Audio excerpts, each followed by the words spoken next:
Hi, my name is Lauren Stokes. I am a 2018 graduate at Trinity Christian College, where I majored in elementary education and got an endorsement in ESL.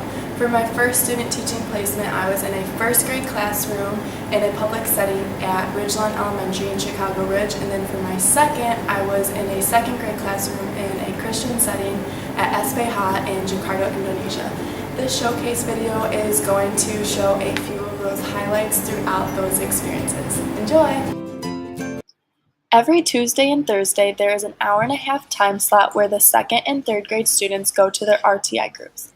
I lead the high second grade group, where I have 4 groups that consist of 5 to 8 students. It is awesome working with a group who is around the same level so I can meet their needs with at-level text and skills. We are reading a chapter book right now while we dig deep into the book to make real-life connections and predictions while focusing on building vocabulary.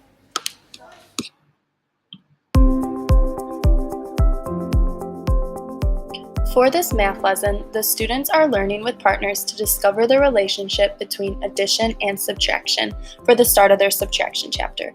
Linking addition to subtraction will help the students understand subtraction better, and the students working with their partners allows them to build off of different ideas with their peers to get a better understanding of the concept.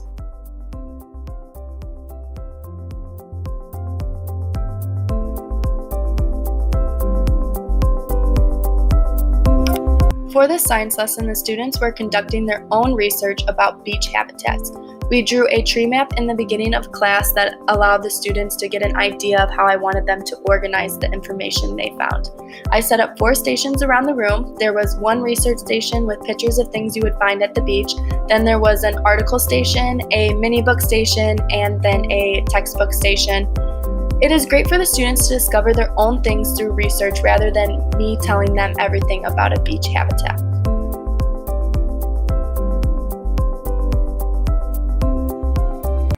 In this clip, you see me introducing the subtraction anchor chart that the students will be able to refer to throughout the whole subtraction chapter. Anchor charts really help our struggling readers and ELLs because they can see pictures and words that will be used throughout the chapter.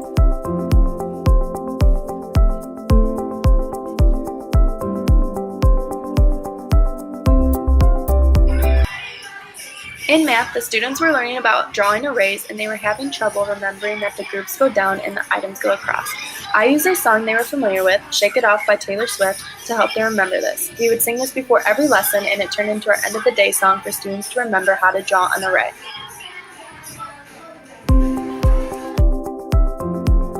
For this math lesson, the students worked with their groups using sticky notes to create their own subtraction number sentence. This was the beginning of subtraction, so I wanted all the students to understand that they must start with the whole number. Using the sticky notes and groups was a fun way for the students to be their own part in the number sentence, and then we were able to talk about the academic vocabulary when they were presenting their findings and their subtraction number sentence to the class. The students showed their number sentence to the class, and they were super proud of what they came up with.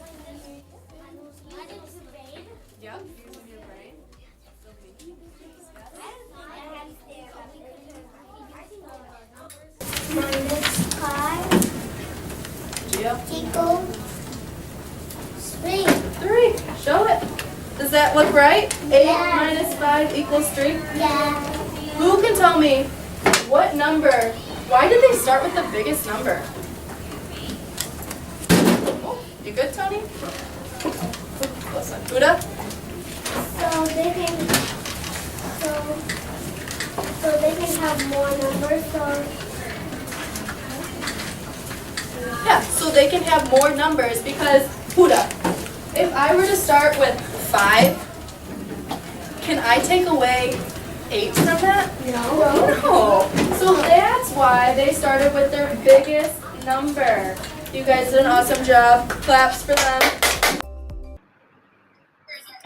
Whole group instruction is also a crucial part to the students' learning. In this video clip, I am talking about subtraction and teaching them using dominoes, and as you can see, they are also using their linking cubes to help them solve the subtraction problem.